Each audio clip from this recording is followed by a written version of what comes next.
bonjour, je m'appelle Elisabeth Kadosh et j'ai écrit un livre avec Anne de Montarlot, qui est psy, qui s'appelle Le syndrome d'imposture, pourquoi la confiance manque-t-elle tant aux femmes, aux éditions des Arènes en 2021.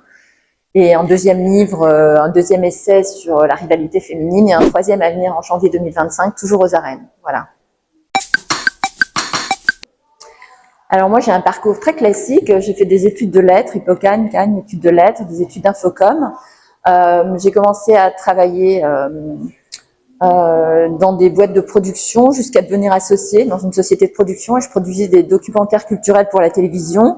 Et puis après, la vie a fait que je suis partie vivre 6 ans en Inde et à mon retour, je me suis intéressée au sujet du manque de confiance, particulièrement chez les femmes, puisque les études montrent que les femmes manquent plus de confiance en soi que les hommes.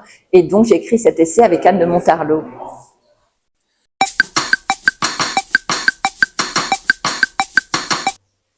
Alors le syndrome d'imposture, c'est donc cette pensée qui fait qu'on privilégie que certaines croyances sur soi et sur les autres, des croyances biaisées. Et donc c'est un état de manque de confiance en soi absolu. Alors ça a 3 origines. Une origine historique, on est le produit de l'histoire avec un grand H. Et à ce titre, on a intégré des siècles de domination masculine. Ça vient également de la société, des injonctions sociétales. On demande aux femmes d'être belles, d'être minces, d'être musclées, d'être en couple, etc. Il y a beaucoup de choses qui pèsent sur nos épaules. Et enfin, il y a une origine familiale, mais là je ne vais pas rentrer dedans parce que c'est quelque chose d'un peu plus psy. Ça serait plutôt Anne de Montarlot qui vous en parlerait. Mais l'origine familiale, puisque l'enfance c'est un terreau fertile pour le syndrome d'imposture. Si vos parents, s'il y avait un certain type d'attachement, un attachement conditionnel, si c'est conditionné aux bonnes notes, si dans l'enfance vous avez entendu des phrases assassines, si on vous avait étiqueté par exemple, vous étiez moins belle que votre sœur, moins forte que votre frère, etc. Donc voilà, il y a ces 3 origines.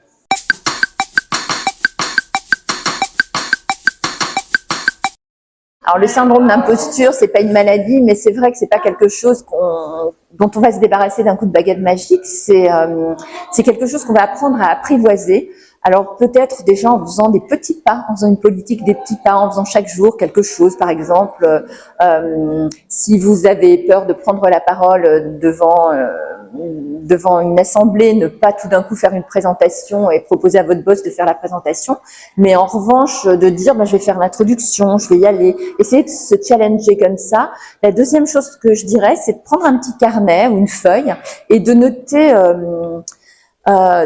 vos succès, vos réalisations.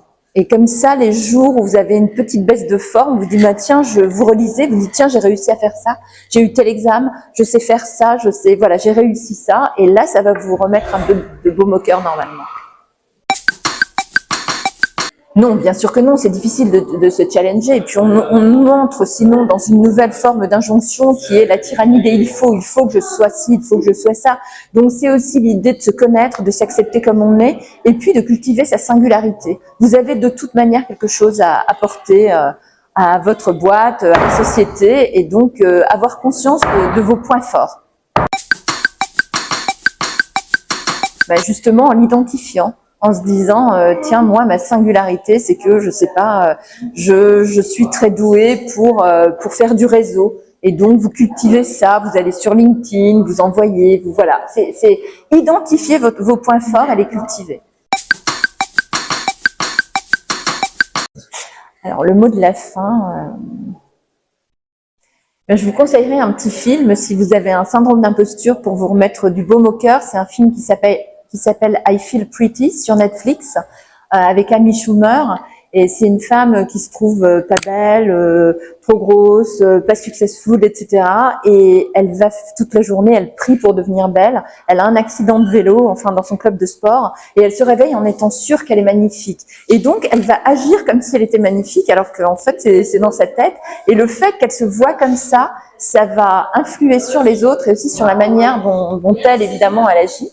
Donc finalement, ça va changer les choses. Donc c'est une bonne chose aussi de se parler avec bienveillance, de pas dire je suis nulle en ça, mais plutôt je n'arrive pas encore à maîtriser ça. Vous voyez, une forme de langage comme ça qui soit plus bienveillant.